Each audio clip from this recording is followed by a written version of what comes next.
ಎಲ್ಲರಿಗೂ ನಮಸ್ಕಾರ. 1 ಕಪ್ಪಷ್ಟು ಚಿರೋಟಿ ರವೆಗೆ ಸ್ವಲ್ಪ ಉಪ್ಪನ್ನು ಸೇರಿಸ್ಕೊಂಡು 1-2 ಕಪ್ಪಷ್ಟು ಹುಳಿ ಮಜ್ಜಿಗೆನ ಹಾಕ್ಕೊತಾ ಇದ್ದೀನಿ. ಇಲ್ಲಿ ಮೊಸರನ್ನ ಬಳಸ್ತಾ ಇಲ್ಲ, ಮಜ್ಜಿಗೆನ ಹಾಕ್ಕೊತಾ ಇದ್ದೀನಿ. ಕಲಿಸ್ಕೋಬೇಕಾದ್ರೆ ಹಿಟ್ಟನ್ನ ನೋಡಿಕೊಂಡು ಮಜ್ಜಿಗೆನ ಮಿಕ್ಸ್ ಮಾಡಿಕೊಂಡು ಕಲಿಸ್ಕೋಬೇಕು. ಯಾಕಂದರೆ ತುಂಬ ತೆಳುವಾದರೂ ನೀಟಾಗಿ ಬರೋದಿಲ್ಲ, ಹಾಗೆ ತುಂಬ ಗಟ್ಟಿಯಾದರೂ ಸಾಫ್ಟಾಗಿ ಬರೋದಿಲ್ಲ. ನೋಡಿ, ಈ ಅದಕ್ಕೆ ಕಲಿಸ್ಕೊಂಡ್ರೆ ಸಾಕು. ಈಗ ನೋಡಿ, ಹಿಟ್ಟೆಲ್ಲ ಮಿಕ್ಸ್ ಮಾಡ್ಕೊಂಡಿದ್ದಾಯಿತು. ಈಗ ಒಂದು ಪ್ಲೇಟ್ ಮುಚ್ಚಿಬಿಟ್ಟು 1 ಗಂಟೆ ಕಾಲ ನೆನೆಯೋಕ್ಕೆ ಬಿಡಬೇಕು. ನೋಡಿ, ಇವಾಗ ರವೆ ಮತ್ತು ಮಜ್ಜಿಗೆಲ್ಲ ನೀಟಾಗಿ ಹೊಂದ್ಕೊಂಡಿದೆ. ಈಗ 1 ಹಿಡಿಯಷ್ಟು ಕಡಲೆಬೇಳೆನ ಅರ್ಧ ಗಂಟೆ ಮುಂಚೆನೇ ನೆನೆಸಿಕೊಂಡಿದ್ದೆ, ಅದನ್ನು ಸೇರಿಸ್ಕೊತಾ ಇದ್ದೀನಿ.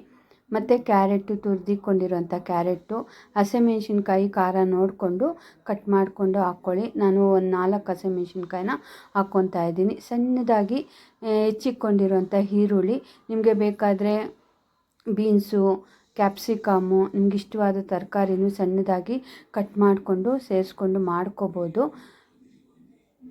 ನೋಡಿ, ಸಣ್ಣದಾಗಿ ಕಟ್ ಮಾಡ್ಕೊಂಡಿರೋಂಥ ಕೊತ್ತಂಬರಿ ಸೊಪ್ಪು, ಪುದೀನ, ಕರಿಬೇವು ಸೊಪ್ಪು ಇಷ್ಟನ್ನು ಮಿಕ್ಸ್ ಮಾಡಿಕೊಂಡ್ರೆ ನೋಡಿ, ಈಗ ಪರ್ಫೆಕ್ಟಾಗಿ ಹಿಟ್ಟು ರೆಡಿ ಆಯಿತು. ನಾನೀಗ ಬಟರ್ ರವಾ ಪಡ್ಡು ಮಾಡ್ತಾ ಇರೋದು.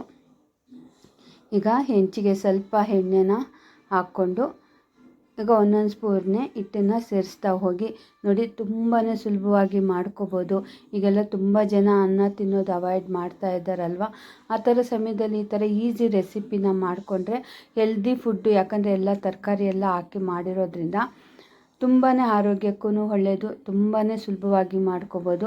ನೋಡಿ, ನಾನು ಇಂಗ್ರೀಡಿಯೆಂಟ್ಸು ಇಲ್ಲಿ ಜಾಸ್ತಿ ಆಗ್ತಿಲ್ಲ, ಬರೀ ಚಿರೋಟಿ ರವೆ ಮತ್ತು ಮಜ್ಜಿಗೆನ ಮಾತ್ರ ಹಾಕ್ಕೊಂಡು ಮಾಡ್ತಾ ಇರೋವಂಥದ್ದು.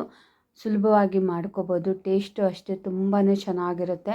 ನಾನಿಲ್ಲಿ ಬಟರ್ನ ಹಾಕ್ಕೊತಾ ಇದ್ದೀನಿ. ನಿಮಗೆ ಬಟರ್ ಬೇಡ ಅಂದರೆ ಆಯಿಲ್ನೂ ಹಾಕ್ಕೋಬೋದು ಅಥವಾ ತುಪ್ಪನೂ ಸೇರಿಸ್ಕೋಬೋದು. ನೋಡಿ, ಈಗ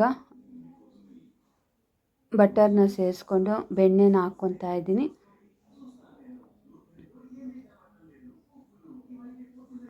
ನೋಡಿ, ಒಂದು 5 ನಿಮಿಷದಲ್ಲಿ ನೀಟಾಗಿ ಕ್ರಿಸ್ಪಿಯಾಗಿ ಫ್ರೈ ಆಗುತ್ತೆ.